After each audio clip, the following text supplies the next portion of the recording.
first. I want to representatives. We have the representatives from PBA, and also we have the KUB Teamwork Program students. We'll recognize you guys a little bit more formally later on in the meeting, but thank you all for being here. I want to go ahead and call the meeting to order. Mr. Coley, did you note that we have 2 commissioners absent, but we do have a quorum? So noted. Everyone should have received the minutes. If everything's okay on the minutes, could I have a motion and a second? So moved. Second. All in favor? Aye. Any opposed? We're going to move straight to our official action, Resolution 1347. I'm going to recognize Samantha. Commissioners, as you know, KUB operates a retirement system including a closed pension plan and a 401k plan. You previously adopted the investment policies for that plan, but from time to time we look at them and review them, and I'm going to recognize Susan Edwards to give you the details on that and seek your approval. Commissioners, you received a summary of the changes that we're considering in your packets, but we'll hit the high points on that today. Also want to remind you, the investment policies are the purview of the board. They can only be changed by the board. And the last time we brought changes to you was in 2013. Then, as now, these are primarily housekeeping changes. They're really to conform our investment policies to the way the plan is operating now and to reflect some changes that have occurred since the last time we amended it. Notably, late last year, we made a change to the pension plan to move the 401k match account out of the pension trust and into the 401k. They were originally set up where those were combined, but we haven't done, in order to streamline the accounting for those 2 funds, we have made that separation late last year. So the investment policies reference one another, and so we wanted to adjust those to that change. And while we were in there, we went ahead and looked at the rest of the language to make sure it was current as well. So that's the substance of the changes. Let me remind you, this is the review process that goes through several levels of review, starting with our retirement system consultants. We have investment consulting, Mercer Investment Consulting assists us with this review. Our pension legal counsel, which is Kennelly, Montgomery, and Finley, also assists us with the review and the drafting of these changes. Our retirement system actuary also looks at them to ensure that there's no changes to plan benefits or any impacts in cost to the plans. So you have letters in your packet also that certify from all those consultants that these are correct as to form and that they meet those tests. They've also gone through the retirement system governance process as well. The Retirement System Investment Committee has reviewed and recommended these for approval to the President and CEO. She brought those to the Audit and Finance Committee earlier this year, and the recommendation you have before you is actually a recommendation of the Audit and Finance Committee to adopt these new policies. So they've been very clearly vetted. The amendments themselves, as you noted, there are actually 2 policies, one for the pension and one for the 401k. There are a lot of similarities between the 2. I've also already mentioned the change that removes the references to one another in each of the plans. So in the pension plan investment policy amendment, we remove references to the 401k match. We're clarifying some of the governance responsibilities. These are not changes per se. They are really picking up language from our authorizing resolution and incorporating them into the investment policy so they're clear. We're aligning our policy and investment guidelines with the way we've been managing the plan and what our current holdings are. An example on the pension side is there's an entire section of the investment policy that used to cover the issue of securities lending. We don't do that. We haven't done that in a while, and we don't anticipate the need to, so we've removed that section. That's an example of one of the changes that we're doing there. We've updated our performance measures, and we've clarified how the investment policy applies to the different types of fund managers, including pooled investment managers. On the 401k side, just the flip side of the pension, we removed the references to the pension in the 401k investment policy. Again, we picked up those governance responsibilities as we did in the other policy. We've aligned our investment guidelines with our current holdings. On the 401k side, an example there is we no longer have an emerging markets fund in our 401k plan. That was not an option that was used by many of our participants, and we haven't had a fund there for a little bit, so we've removed that from the list of holdings that we manage, and again, modified our performance measures according to what our current holdings are. So that's a quick review of the main categories of changes. As I mentioned, this is a recommendation from the Audit and Finance Committee. If you all approve this today, the new policies would take effect July the 1st. So that's all I had. I'd be glad to answer any questions. Madam Chair, if I studied this, I'm sure I would probably know the answer, but are there committee members who are not members of the board? Okay.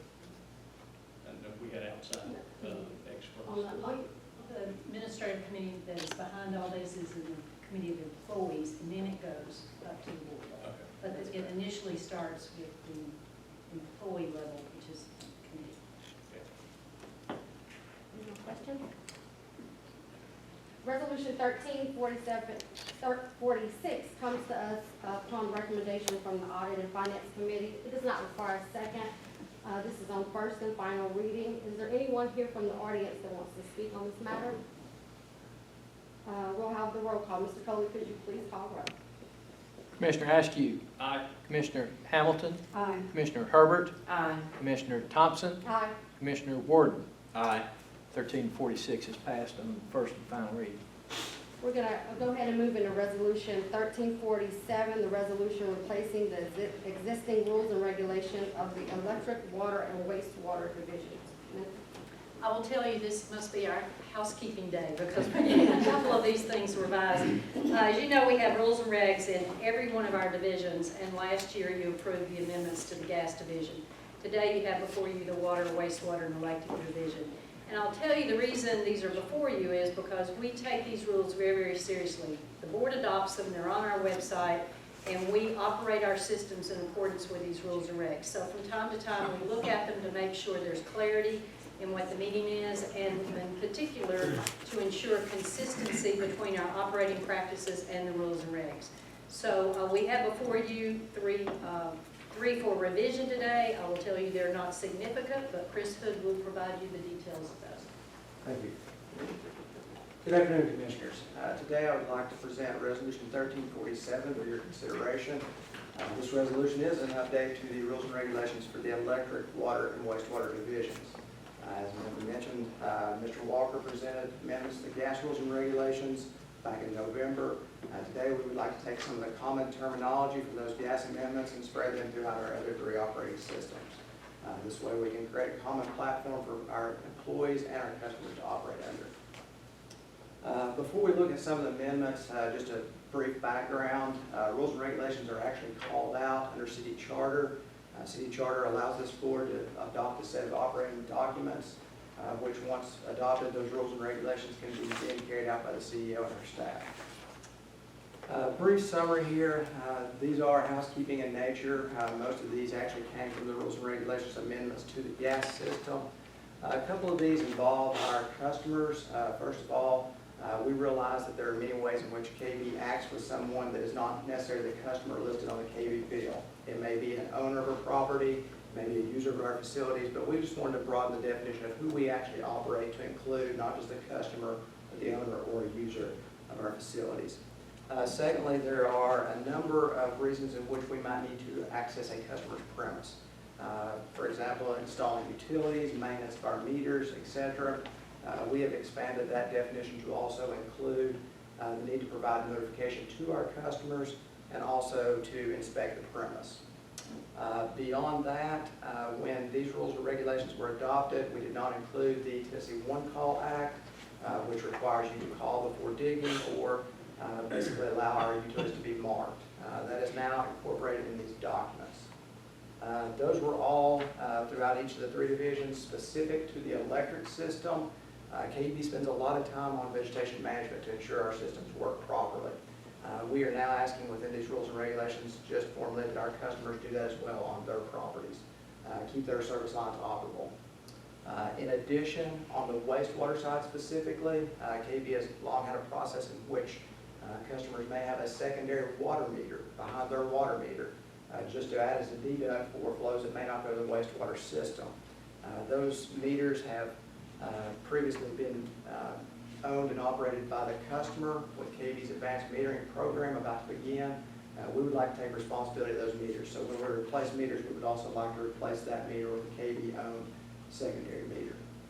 In addition, we do have a very small set, less than 10 true wastewater meters that flow wastewater which we bill on. Those are not previously recognized in the rules and regulations documents. We just want to go back and call those out specifically.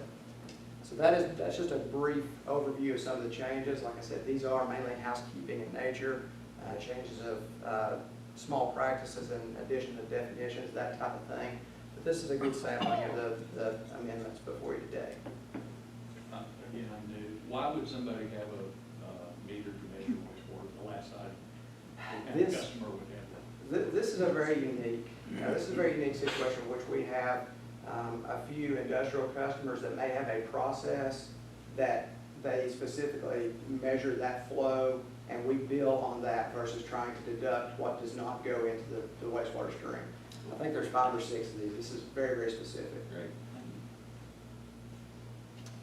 Okay. If there's no other questions at this time, I'll present Resolution 1347 for your consideration. This is an amendment to the electric, water, and wastewater rules and regulations. If voted upon, this would become effective immediately and carried out by the CEO and her staff. Are there any more questions? Request a motion and a second. So moved. Okay. Are there any other visitors here that want to speak on this motion? If not, Mr. Coley, will you please call roll? Commissioner Askew. Aye. Commissioner Hamilton. Aye. Commissioner Herbert. Aye. Commissioner Thompson. Aye. Commissioner Warden. Aye. Resolution 1347 is passed on first and final reading. We're gonna move on, thank you. We're gonna move on to Resolution 1348. Linda? Commissioners, you know, in Century 2, we have a lot of work going on, and we're real pleased that right now we're in the process of replacing and upgrading the 69 line between 2 of our substations. I'm going to recognize Paul Randolph. We are asking for condemnation authority for 3 properties. Good afternoon. For your consideration, Resolution 1348, as Ms. Rose stated, this is a condemnation authority on some properties as part of our Century 2 program. This new 69 kV line will replace an existing structure. It's a wood pole structure that was installed in 1956. And I looked back over our presentations most recently, I think in January, we talked about the electric system in some detail. I talked about Century 2 and upgrading of substations and associated lines that feed those stations, et cetera. So this is a continuation of that program, and this is the line in consideration. The existing line is represented by the dash line. It runs cross-country through some woods area and some agricultural areas as well. Again, installed in 1956, and it has some limits to our accessibility of the line because of road access, et cetera, again, in woods and such. So for regular maintenance and emergency situations, this is not an ideal location. So the new line is proposed to come along Strawberry Plains Pike. Today, we have an existing distribution line there, a 13 kV line, you'll recall us talking about. Those are the, I'll call the shorter pole lines, the 45-foot, 55-foot type pole structures. So we'll be overlaying the new line on top of those poles, installing larger poles in some areas to carry the new 69 transmission facilities.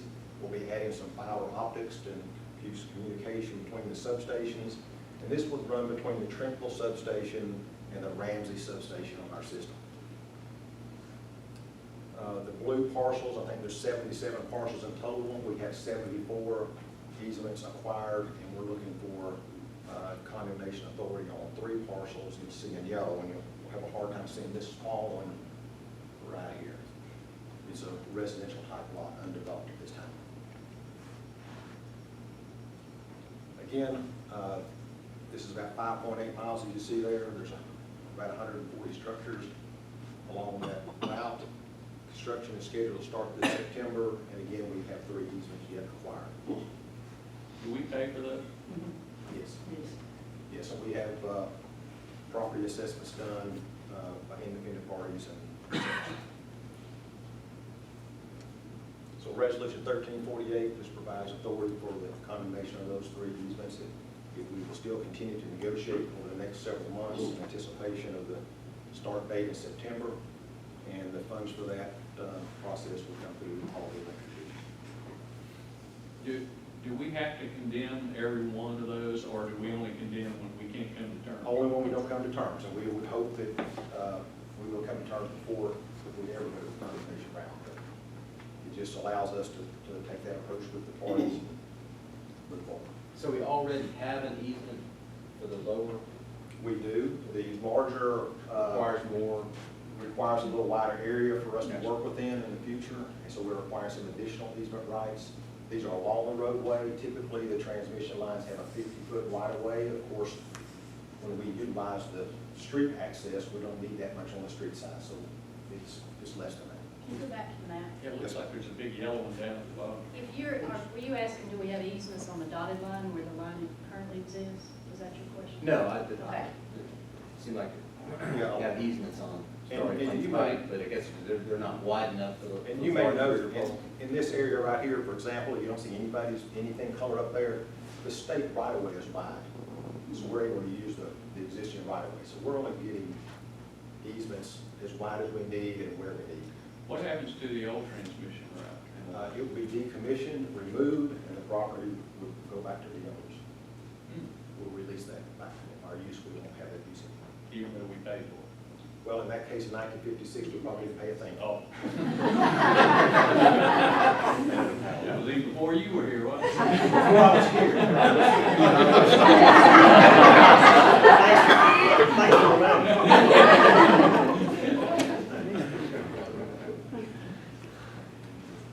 Any more questions? Gary, any more questions? I'm the new guy. I'm trying to know what I'm voting on. That's fine. I will tender you an offer for a site tour. If there's no more questions, can I have a motion and a second? So moved. Second. Do we have any visitors that want to speak on this? Mr. Coley, could you please call roll? Yes, Commissioner Askew. Aye. Commissioner Hamilton. Aye. Commissioner Herbert. Aye. Commissioner Thompson. Aye. And Commissioner Warden. Aye. Resolution 1348 has passed. And we're going to move to the president's report. Commissioners, I'll take you back to April when we had our financial plan presentation. And in that presentation, you heard from Gabriel Bolus, and he showed you the capital programs related to our environmental stewardship. Today, though, I'm going to recognize Liz Hanna because our environmental stewardship program is much broader than just capital programs. We have an environmental sustainability project that Liz is leading, and we have a task force, and she's going to update you on the status of that and some awards we've received. So I'll recognize Liz.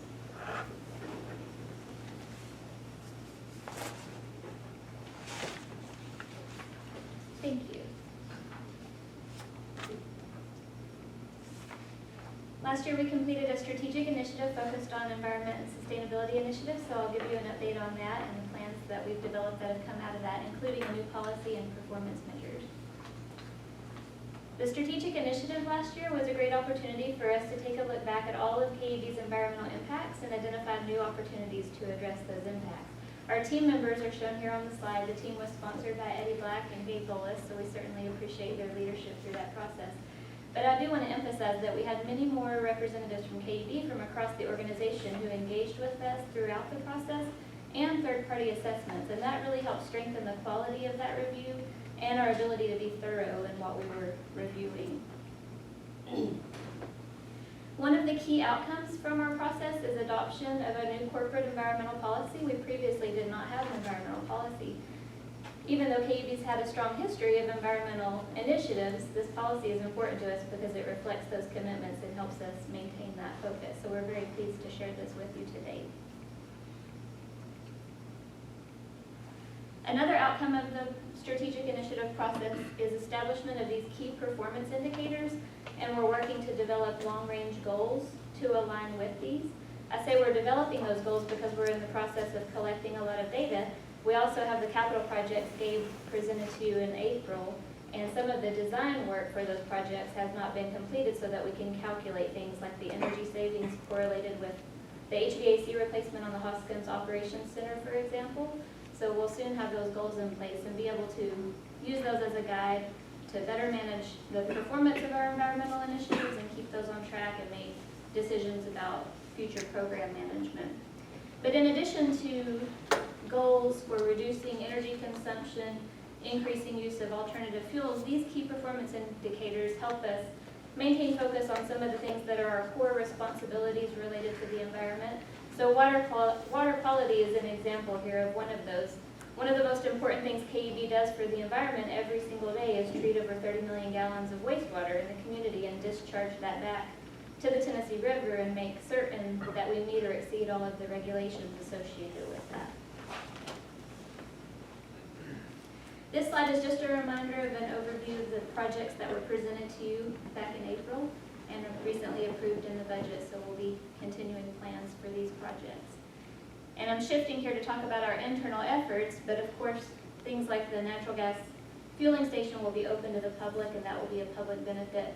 And we believe that our experience gained in the renewable energy projects at Kauai and for our corporate services solar project will help us gain experience that will better position us to help customers who are also interested in renewable energy. Our meter modernization effort is another initiative that yields significant environmental benefits, so we want to highlight that and track that as well. This is an example of initiative like many of our environmental efforts where there's not only environmental benefits, but they're complemented by cost savings for our ratepayers and improved health benefits in our community from reduced emissions related to less driving, where we're not going to have to read the meters manually, and we can reduce other trips for tasks that we'll be able to handle remotely. So we've estimated over 300 tons of carbon dioxide emissions that will be prevented annually when the project is completed after 4 years. Also helps customers have better information so they can manage their own environmental impact. So this initiative, in addition to the natural gas fueling station, doubling our natural gas fleet, and our recent partnership with the University of Tennessee on the South Loop project that allowed them to convert their steam plant from coal burning to natural gas, all align with East Tennessee regional priorities to address our air quality concerns in the region.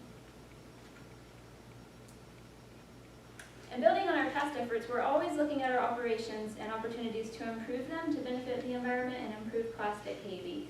So I do have several things here that I want to share with you today that are in our future plans.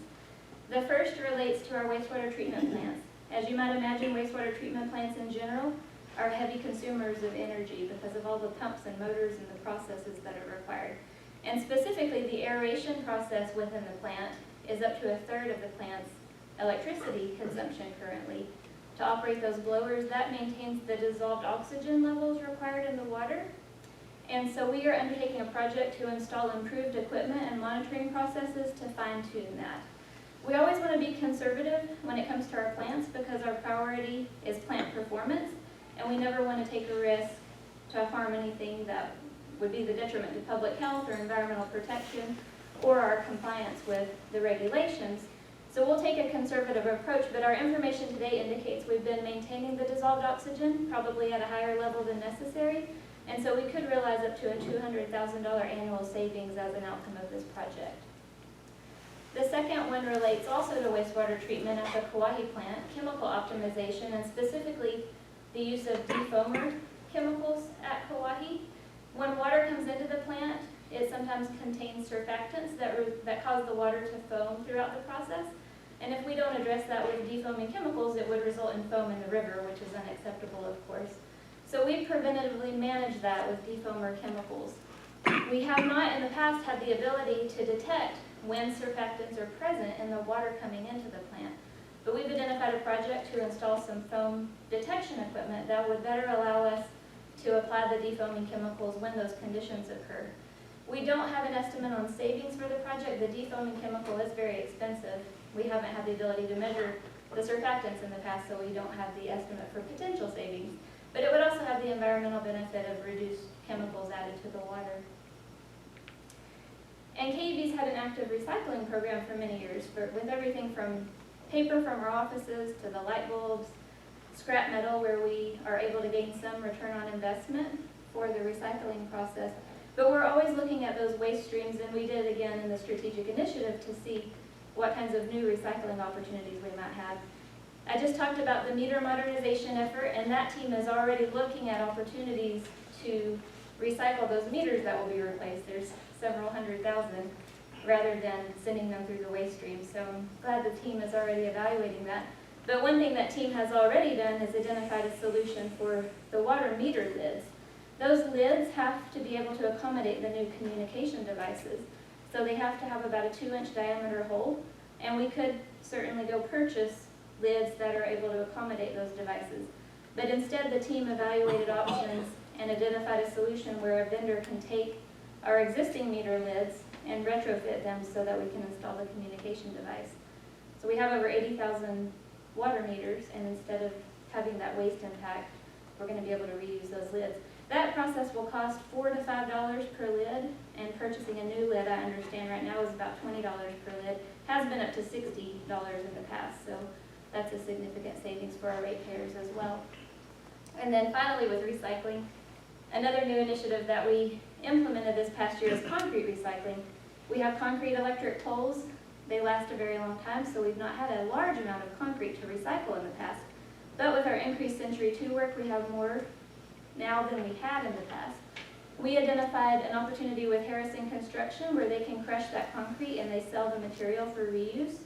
They also provide the material to groups like Iams Nature Center and Legacy Parks for use on their trails. So we were very pleased to find that opportunity because our other option was to send all of that concrete to the landfill. And just since December, we've recycled over 400 tons of concrete. And then finally, paperless billing. With our new website launched in the fall, we plan to start an initiative to try to encourage more customers to enroll in paperless billing. There's obvious environmental impact from the paper that's used, but high cost as well for all of the postage and paper.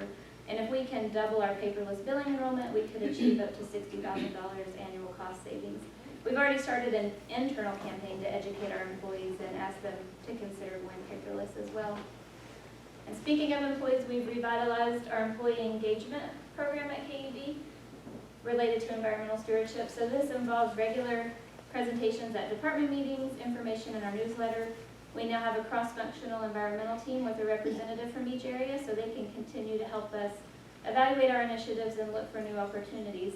And along with that, we've just launched an employee recognition program because many of the things we do, like the concrete recycling and other things that I've mentioned, come from employee ideas because they work in that area, and the water meter lids is another good example. They see what's happening in their area and take the initiative to evaluate a better way to do things, so we certainly want to encourage that. And I'll move on to talking about our external efforts with our community partners now. A big part of KUB's responsibility when it comes to environmental stewardship is to maintain these relationships. It's a big part of my responsibility on a daily basis, but it's not only myself. We have several KUB employees who are engaged with these groups in regular meetings and community events, and it's by maintaining these strong relationships that we're able to identify common goals and achieve more together than we could individually. So we've been very fortunate to have such a wide variety of partners working with us, and we've been able to launch some exciting programs. As a result of the city's IBM Smarter Cities Challenge back in 2013, we've worked with several of the partners on the last slide to launch the Rounded Up program and also the Knoxville Extreme Energy Makeover. And so those programs involve TVA, of course, who's worked heavily with us and has funded the Knoxville Extreme Energy Makeover $15 million program. But this is a great example of several of those partners: the City of Knoxville, the Knox County Community Action Committee, the Alliance to Save Energy, TVA, and KUB coming together to work on a common goal to weatherize homes for low-income families and achieve energy efficiency improvements in our community. And those efforts help support the city's participation in the Georgetown University Energy Prize, where they have the potential to win up to $5 million to invest in future energy efficiency projects or programs. Of course, we continue our strong partnership with TVA, and we certainly appreciate everything they do to work with us on the Energy Right and Renewable Solutions programs that we deliver for our customers. So we can't thank TVA enough for that. But we definitely want to acknowledge our customer participation, because if our customers did not participate in those programs at the level they do, none of those environmental benefits would be realized. Just this year, we've joined 2 new partnerships. One is with the East Tennessee Clean Fuels Coalition, the Workplace Charging Partnership. Through that, we'll focus on educating and supporting adoption of electric vehicles among our employees who may be interested. And then finally, the EPA Natural Gas Star Methane Challenge. We're one of 41 utilities across the nation in the inaugural group that's joined this partnership and voluntarily committed to using best practices to reduce emissions from our natural gas distribution system. And this program is a great fit for us because with our Century 2 program and current operations, we're already in alignment with the goals of this partnership. So our history of environmental efforts has allowed us to earn external recognition, and that's certainly important to us, and it helps demonstrate the value of these programs. But perhaps even more important measure for us is how our customers feel about what we're doing. We recently completed our customer satisfaction survey. It was over 600 residential customers and 400 business customers. One of the things they were asked is how they would rate KUB on environmental stewardship. And we're pleased to report that 91% of the residential customers and 94% of the business customers answered that question with good or excellent. And that's up 3% from the survey 2 years ago, and we had notable gains in the excellent category. So that indicates to us that our environmental programs are hitting the mark, not just with the environmental community in our area, but also with our customers in general. And with that, I will open it up to any questions or discussion you'd like to have. Thank you, Bud. TVA's here, and I think we're getting ready to segue into this one. Yeah, let me just make a couple of comments to transition. First, I want to thank Liz and Gabe Bolas. Gabe started this initiative several years ago, and Liz inherited it, and Gabe, she's showing you up. She's I appreciate that. Liz is doing a great job following in your big shoes, so we appreciate that. I hope you noted all the relationships that we have developed, and I will tell you that's really been an evolution for us. I believe that we have much better relationships with our partners in the environmental community than we've had in the past. And I also think we have a better relationship with TVA than maybe we had 40, 50 years ago. And that takes effort on both parts.